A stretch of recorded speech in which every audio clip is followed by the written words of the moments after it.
బిక్కవోలులో ఓట్ల వెరిఫికేషన్ ప్రక్రియ జరగనున్న నేపథ్యంలో జనసేన యూనిట్ క్లస్టర్ బూత్ ఇన్ఛార్జీలతో అవగాహన సదస్సును నిర్వహించారు. స్పెషల్ ఇన్సెంటివ్ రివిజన్ ఓట్ల వెరిఫికేషన్ ప్రక్రియ జరగనున్న నేపథ్యంలో జనసేన యూనిట్ క్లస్టర్ బూత్ ఇన్ఛార్జీలతో తూర్పు గోదావరి జిల్లా అనపర్తి నియోజకవర్గం బిక్కవోలు మండలం బిక్కవోలులో అవగాహన సదస్సును నిర్వహించారు. ఈ కార్యక్రమానికి ముఖ్య అతిథిగా SIR AP convener Anaparthi MLA Nallamilli Ramakrishna Reddy విచ్చేశారు.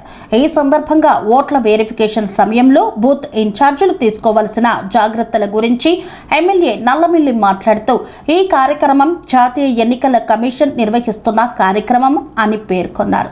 దేశంలో ఒక వ్యక్తికి ఒక చోట మాత్రమే ఓటు హక్కు ఉండాలనే ఉద్దేశంతో ఈ కార్యక్రమాన్ని ఎన్నికల కమిషన్ నిర్వహిస్తుందని, ఇప్పటికే పలు రాష్ట్రాలలో ఈ కార్యక్రమం విజయవంతం అయిందని వివరించారు. ఈ కార్యక్రమంలో అనపర్తి నియోజకవర్గ జనసేన ఇన్ఛార్జ్ మర్రెడ్డి శ్రీనివాసరావు, అనపర్తి నియోజకవర్గం జనసేన పార్టీ సమన్వయకర్త రావడ నాగు, అనపర్తి నియోజకవర్గం జనసేన నాయకులు, కార్యకర్తలు తదితరులు పాల్గొన్నారు.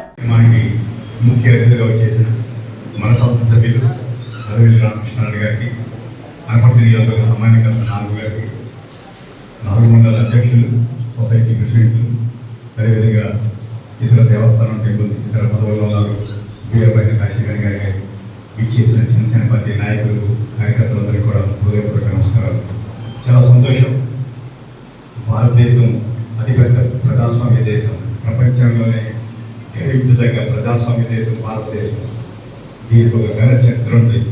75 సంవత్సరాలుగా ఈ దేశంలో ప్రజాస్వామ్యం నిలబడుతుందంటే ఇక్కడ ఉన్నటువంటి వ్యవస్థల కారణమది.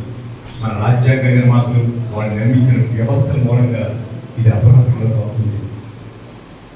రామకృష్ణారెడ్డి గారు ఎస్ఐఆర్ సంబంధించిన అనేక విషయాలు మీకు తెలియజేశారు.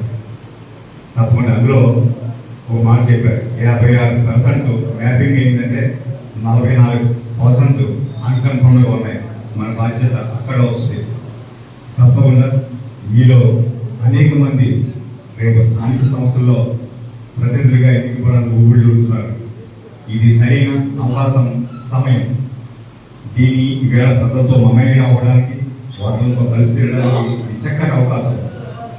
అదేవిధంగా కూడా జనసేన పార్టీకి ఒక కోర్ ఉంది. అధికారం పరమావధి కాదు, లక్ష్యం కాదు. కాకపోతే ప్రాసెస్లో ఏ రుచిని స్వీకరిస్తాం ఆ లక్ష్యంతో పనిచేయాలి. అంటే అనేక సార్లు చెప్తుంటాం, జనసేన పార్టీ మిగతా పార్టీకి తిన్నాం, అధికారం మాత్రం పరమావధి కాదు. కాకపోతే ప్రాసెస్లో వస్తే హ్యాపీ. మీరు ఎవరైనా ఆడుకుంటే తప్పకుండా మీరు ఆ ప్రమోషన్ వస్తుంది. ఈ అవకాశాన్ని మీరు అందరూ వినియోగించుకోవాలి. అంటే 44% ఈవేళ రీకన్ఫర్మ్ అయితేనే కానీ ఓటర్ లిస్టులో ఉండరు. అంచేత గ్రామాల్లో మీరంతా బాధ్యత వహించండి, శ్రద్ధ వహించండి. రాబోయే రోజుల్లో ఏ గ్రామం మనకు వస్తుంది, ఏ పదవి వస్తుంది అవన్నీ పక్కన పెట్టండి. ఒక నిబద్ధత గల జనసైనికుడిగా మీ బాధ్యత నిర్వర్తించండి. ఇప్పటికే పెద్దలు చెప్పారు, అనపర్తి నియోజకవర్గంలో ఈవేళ రాష్ట్రంలోనే క్రమానికంగా ఒక రూల్ మోడల్గా ఈవేళ ఈ నియోజకవర్గం ఉంది. దాన్ని తప్పకుండా కూడా కొనసాగించాలి. ఇబ్బందులు ఉన్నాయి నాకు తెలుసు, అవన్నింటినీ కూడా రాబోయే రోజుల్లో అధిగమిస్తాం. ఏ మాత్రం సందేహం లేదు. నేను చెప్తున్నాను, ఎందుకంటే నమ్మకం భరోసా ఉంది. కాకపోతే మనం పరిస్థితులకు అనుగుణంగా ఉన్న అంటే గెలిపే లక్ష్యంగా పనిచేయాలి. దాన్ని బట్టి డెఫినెట్గా మన అవకాశం చోట మనం తప్పకుండా పోటీలో ఉంటాం. మీరు ఆ విషయంలో ఏ మాత్రం సంశయం పడవలసిన లేదు. ముందు ఈ ప్రాసెస్లో చిత్తశుద్ధిగా పార్టిసిపేట్ చేయండి. ఈ కార్యక్రమాన్ని ఘనవిజయం చేయండి. ప్రజాస్వామ్యానికి ఊపిరిపోయండి. భారతదేశ ప్రజాస్వామ్య దేశం అని మరొకసారి చెప్పండి. మరొకసారి ఎంత పెద్ద ఎత్తున తరలివచ్చిన మీ అందరికీ పెద్దగా బీబీఐ గురించి అడిగారు. నిన్నే కాన్ఫరెన్స్ జరిగింది. మనోహర్ గారు ఒక వారం రోజులు ఆగమన్నారు. దానికి సంబంధించిన గైడెన్స్ వచ్చినట్టునే కూడా అవన్నీ పూర్తి చేస్తామండి. తప్పకుండా మీరంతా చిత్తశుద్ధితో పార్టిసిపేట్ చేయండి. తప్పకుండా జనసేన పార్టీ యొక్క నిబద్ధతని, జనసేన యొక్క కార్యాధ్యక్షతని మీరు ఈ సమయంగా అది బయటకు వచ్చే విధంగా కూడా మీరంతా పనిచేయాలని మరొకసారి విజ్ఞప్తి చేస్తూ సెలవు తీసుకుంటున్నాం. మరి పైన మొన్న తూర్పుగోదావరి జిల్లా శాసనసభ్యులతో రివ్యూ కూడా జరిగింది చంద్రబాబు నాయుడు గారు.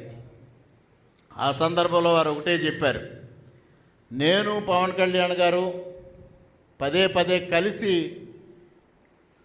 సమావేశం అవడం కానీ లేకపోతే ఏదైనా కార్యక్రమంలో కలవడం కానీ, అందువల్ల మీకు ఇచ్చే సంకేతం ఏంటి అంటే ఇక్కడ మేము ఐకమత్యంగా ఉన్నాం, మీరు కింద స్థాయిలో కూడా అదే ఐకమత్యం కొనసాగించాలి అని మీకు తెలియజెప్పడం కోసం నేను పదే పదే ఆ విధంగా ముందుకెళ్తా ఉన్నానని వారు చెప్పారు. అదేవిధంగా జన సైనికులకి ఇబ్బంది కలిగించే చోట కానీ, జన సైనికుల్ని అవమానించిన చోట కానీ తెలుగుదేశం పార్టీ నాయకులపైన కూడా ఆ విధమైన చర్యలు తీసుకుంటున్నారో మీ అందరికీ స్పష్టంగా తెలుసు. అంటే పైన నరేంద్ర మోడీ గారు, చంద్రబాబు నాయుడు గారు, పవన్ కళ్యాణ్ గారు ఒక ఆశయ సాధన కోసం ఐకమత్యంగా ముందుకు సాగుతూ ఉన్నారు. వారి ఆశయ సాధన కోసం మనందరం సమిధులుగా ఉండాలి. అవసరమైతే మనం కొన్ని వారిలాగే త్యాగం చేసి ముందుకు వెళ్ళాల్సిన అవసరం ఉంది. సాధారణంగా గ్రామాల్లో చిన్న చిన్న మనస్పర్ధలు వస్తాయి. ఒక రోడ్డు వేసేటప్పుడు నాకు చెప్పలేదనో, లేకపోతే కార్యక్రమం జరిగేటప్పుడు నాకు కబురు రాలేదనో, ఇటువంటి మనస్పర్ధలు గ్రామాల్లో రావడం సహజం. ఒక పార్టీలోనే వస్తూ ఉంటాయి. ఒక నాయకుడు కబుర్లు చెప్పేటప్పుడు కొంతమంది ఉద్దేశపూర్వకంగా కావచ్చు, ఉద్దేశపూర్వకంగా కాకపోవచ్చు, కొన్ని మిస్ అయినప్పుడు కూడా మనస్పర్ధలు వస్తాయి. కానీ మనందరం పెద్ద మనసు చేసుకోవాలి. నేను కొండయ్య గారికి కానీ, మిగిలిన నాయకులకు కానీ, నాగు గారికి కానీ చెప్పా, ఎక్కడైనా అటువంటి సమస్యలు వచ్చినప్పుడు నా దృష్టికి తీసుకురండి, అవి భవిష్యత్తులో పునరావృతం కాకుండా చూద్దామని. అదేవిధంగా ఇవాళ మన నియోజకవర్గం వరకు వస్తే దాదాపుగా 80% రోడ్లు పూర్తి చేసేసాం. ఇప్పుడు మొన్నటి వరకు మీరు భారతీయ జనతా పార్టీ, తెలుగుదేశం కొన్ని చోట్ల మేము అడిగిన రోడ్లు రావడం లేదు, మమ్మల్ని అడగకుండా లిస్ట్ ఇస్తున్నారు అని. మొత్తం 100% రోడ్లు పూర్తి చేసేటప్పుడు మీరు లిస్ట్ ఇస్తే, వాళ్ళు లిస్ట్ ఇస్తే, ఇంకొకరు లిస్ట్ ఇస్తే అని నేను అడుగుతా ఉన్నా. ఇవాళ మీకు కావాల్సిన రోడ్డు పూర్తి చేస్తాను, నాకు కావాల్సిన రోడ్డు పూర్తి చేస్తాను. మీకు ఒకే ఒక ఉదాహరణ చెప్తా. కాకినాడ జిల్లాలో ఎన్ఆర్జీఎస్ ఫండ్స్ బయట జిల్లా నుంచి తీసుకొస్తానని కలెక్టర్ గారు మేమిద్దరం కూర్చుని మాట్లాడుకుంటున్నప్పుడు, మీకు ఏదైనా అవసరం ఉంటే చెప్పండి, వేరే డిస్ట్రిక్ట్స్లో సేవింగ్స్ వచ్చింది, అది చేసేద్దామన్నారు. సరే అయితే నాకు కావాలని పెదపూడి మండలం వాళ్ళకి అందరికీ తెలుసు ఎన్ని రోడ్లు చేసాం. నేను ఎవరిని అడగల, ఏ నాయకుడిని అడగల.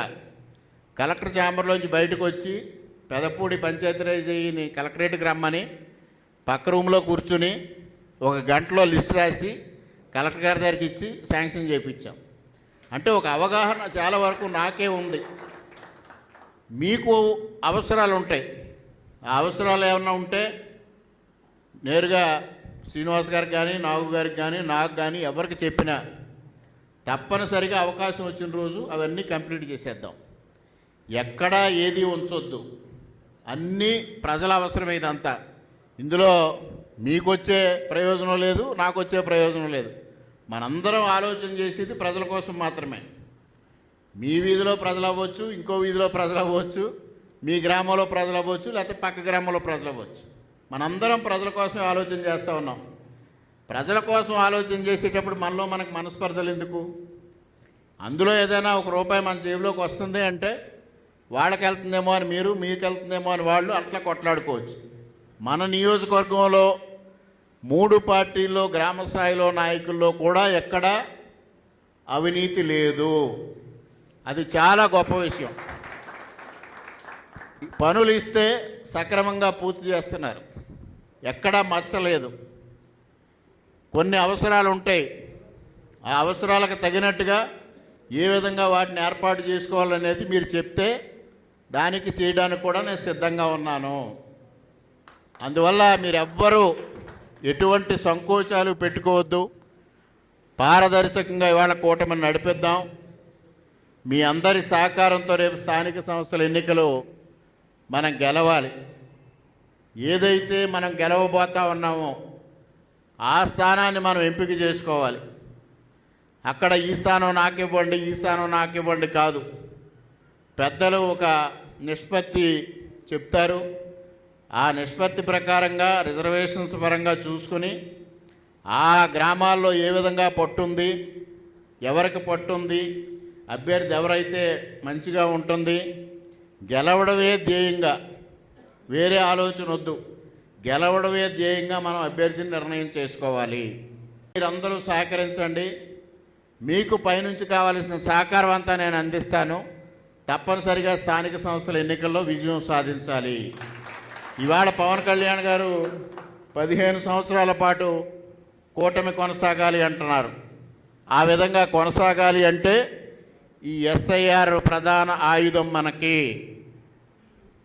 మీరందరూ ఆలోచన చెయ్యండి, వివరాలు అడగొద్దు. ఈ ఎస్ఐఆర్ ప్రధాన ఆయుధం. ఈ ఆయుధం మొదటి ఆయుధం మీ చేతికి ఇస్తున్నాం. దీన్ని సక్రమంగా పూర్తి చేయండి. మనకి ఒక ఆయుధం మన చేతిలో ఉంటుంది, తర్వాత ఆయుధాలు తర్వాత ప్రయోగిస్తాం. పవన్ కళ్యాణ్ గారి ఆశయ సాధన కోసం మీరందరూ సమన్వయంతో పనిచేయమని కోరుకుంటూ, మన నియోజకవర్గంలో ఇంత చక్కగా సమన్వయం ఉండి, అనపర్తి నియోజకవర్గం 3 పార్టీల ఐక్యతకి చిహ్నంగా తయారు చేసిన మీ అందరికీ శిరస్సు వంచి పాదాభివందనం చేస్తూ సెలవు తీసుకుంటున్నా. జై హింద్. ఎన్నికల కమిషన్ ఆధ్వర్యంలో ఎస్ఐఆర్ ప్రక్రియ జరుగుతూ ఉంది. స్పెషల్ ఇంటెన్సివ్ రివిజన్ సమగ్ర ఓటర్ల జాబితా సర్వే ఇప్పుడు ప్రస్తుతం 22 రాష్ట్రాల్లో ఎన్నికల కమిషన్ నిర్వహిస్తూ ఉంది. 2002కు ముందు 11 సార్లు ఈ స్పెషల్ ఇంటెన్సివ్ రివిజను దేశంలో జరిగింది. 2002 నుంచి మరలా 2025 వరకు ఈ కార్యక్రమం జరగల. మరలా 2025లో దీనికి ఎన్నికల కమిషన్ శ్రీకారం చుట్టి 2025లో మొదటగా 13 రాష్ట్రాల్లో ఈ కార్యక్రమాన్ని నిర్వహించడం జరిగింది. మరలా ఇవాళ 2026లో 22 రాష్ట్రాల్లో దీన్ని నిర్వహిస్తూ ఉన్నారు. ఇది ఎన్నికల కమిషన్ నిర్వహించే ప్రక్రియ మాత్రమే. దీనికి కేంద్ర ప్రభుత్వంతో కానీ రాజకీయ పార్టీలతో కానీ ఎటువంటి సంబంధం లేదు. విషయం అవగాహన లేని ప్రతిపక్ష నాయకుడు, దేశంలో ప్రతిపక్ష నాయకుడు ఇది భారతీయ జనతా పార్టీ చేస్తూ ఉంది, భారతీయ జనతా పార్టీకి ఎన్నికల వాతావరణాన్ని అనుకూలంగా మలుచుకోవడం కోసం ఈ కార్యక్రమాన్ని నిర్వహిస్తూ ఉన్నారు అని వారు ఆరోపణలు చేయడం, సుప్రీంకోర్టు తలుపు తట్టడం కూడా జరిగింది. సుప్రీంకోర్టు ఒక తీర్పు ఇచ్చింది. ఎన్నికల కమిషన్ స్వయం ప్రతిపత్తి కలిగిన సంస్థ, దానికి ఈ ప్రక్రియని చేసే అధికారం ఉంది. అందువల్ల పారదర్శకంగా ఆ ప్రక్రియ పూర్తి చేస్తారు. దానిలో ఎటువంటి తప్పులు జరగకుండా చూసే బాధ్యత ఎన్నికల కమిషన్ది. ఒకవేళ ప్రక్రియ జరిగిన తర్వాత ఏదైనా తప్పులు జరిగాయని మీరు భావిస్తే అప్పుడు మరలా సుప్రీంకోర్టుకు రావచ్చు అని చెప్తే, బీహార్ ఎన్నికలు అయిన తర్వాత మరలా రాహుల్ గాంధీ గారు సుప్రీంకోర్టును ఆశ్రయించడం, ఆ ప్రక్రియను అంతటినీ పరిశీలించిన సుప్రీంకోర్టు బీహార్ ఎస్ఐఆర్లో ఎటువంటి తప్పులు జరగలేదని తీర్పు ఇవ్వడం కూడా జరిగింది. అయినప్పటికీ కూడా బెంగాల్లో తప్పు జరిగింది, తమిళనాడులో తప్పు జరిగిందంటే ఆడలేక మధ్యలో ఓడన్నట్టు రాహుల్ గాంధీ గారు తాను గెలవలేక ఇవాళ భారతీయ జనతా పార్టీ ఆధ్వర్యంలోని ఎన్డీఏ కూటమిని ఎదుర్కోలేని పరిస్థితిలో ఇండీ కూటమి ఉంది. ఇవాళ ఇండీ కూటమిలో ఒక్కొక్క పార్టీ పక్కకు వెళ్ళిపోతున్న పరిస్థితి. కొన్ని పార్టీలు ఇవాళ విలీనం దిశగా ముందుకు వెళతామనే వార్తలు వస్తున్నాయి. ముఖ్యంగా ఆంధ్రప్రదేశ్ రాష్ట్రంలో జగన్మోహన్ రెడ్డి గారి వైఎస్ఆర్సీపీ పార్టీ కూడా పొత్తా లేకపోతే విలీనం దిశగా ముందుకు వెళుతుందా అనే ఒక ఆలోచన నడుస్తూ ఉంది. మరి ఈ విధంగా తృణమూల్ కాంగ్రెస్ కానీ వీళ్ళందరూ ఇండీ కూటమి ఒక్కొక్క పార్టీ జారిపోతున్న నేపథ్యం, నిర్వీర్యమైపోతున్న నేపథ్యంలో ఈ విధమైన ఆరోపణలు చేయడం సరికాదు. ఇవాళ ప్రస్తుత సమాజానికి, ప్రస్తుత యువత ఆలోచన విధానానికి అనుగుణంగా నరేంద్ర మోడీ గారు ముందుకు వెళ్ళడం జరుగుతూ ఉంది. పాత చింతకాయ పచ్చడి మాదిరిగా ఇండీ కూటమి ముందుకెళ్ళడం జరుగుతూ ఉంది. ఇవాళ అనేక ప్రాంతీయ పార్టీలతో, జాతీయ పార్టీలతో కలిసి ఎన్డీఏ కూటమి, ముఖ్యంగా ఆంధ్రప్రదేశ్ రాష్ట్రంలో చంద్రబాబు నాయుడు గారు, పవన్ కళ్యాణ్ గారి నాయకత్వంలో, మోడీ గారి సహకారంతో ఆంధ్రప్రదేశ్ రాష్ట్రాన్ని అన్ని విధాలు అభివృద్ధి చేయడం జరుగుతూ ఉంది. పవన్ కళ్యాణ్ గారు ఎన్నికల ముందు ఒకటే ఆశయ సాధనకు వారు చెప్పారు, ఎన్డీఏ కూటమి డబుల్ ఇంజిన్ సర్కార్ రావాలి, తద్వారా ఆంధ్రప్రదేశ్ రాష్ట్రంలో జగన్మోహన్ రెడ్డి రహిత ఆంధ్రప్రదేశ్ రావాలని వారు ఆకాంక్షించారు.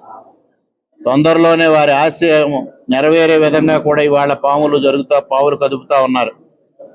ఎందుకంటే నాకున్న సమాచారం మేరకు కర్ణాటక నుంచి వారి సోదరికి రాజ్యసభ సీట్ ఇవ్వకుండా ఒక ఒప్పందం జరిగి తదుపరి ఎన్నికల పొత్తు పెట్టుకోవడం కానీ లేదంటే వారి పార్టీలో విలీనం చేయడం కానీ దిశగా ఒక ఒప్పందం జరిగింది. దాని మేరకే ఆ రాజ్యసభ స్థానం వారికి దక్కలేదు. ఇవాళ ఆ విధంగా ఆలోచనలు సాగుతూ ఉన్నాయి. ఇవి ఎటువంటి పరిణామాలకు తీసినా కేంద్రంలో కానీ రాష్ట్రంలో కానీ ఎన్డీఏ కూటమి చాలా బలంగా ఉంది.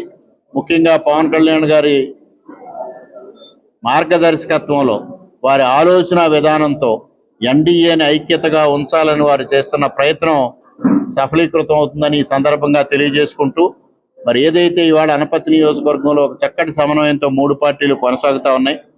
దానిలో భాగంగా ఇవాళ జన సైనికులు బిఎల్ఏలు ఎవరైతే ఉన్నారో వారికి ఒక అవగాహన కలిగించాలి ఎస్ఐఆర్తో అని నేను కూడా ఈ సమావేశానికి హాజరై ఒక చక్కటి వాతావరణంలో అవగాహన సదస్సును నిర్వహించుకుని ఎస్ఐఆర్ ప్రక్రియ పైన ఒక అవగాహన కలిగించాం. దానికి ఈ సమావేశానికి నన్ను ఆహ్వానించిన జనసేన ఇన్ఛార్జ్ మర్రెడ్డి శ్రీనివాసరావు గారికి, సమన్వయకర్త రావాడ్ నాగ్ గారికి, మిగిలిన నాయకులందరికీ పేరు పేరున హృదయపూర్వకంగా కృతజ్ఞతలు తెలియజేసుకుంటూ ఉన్నా.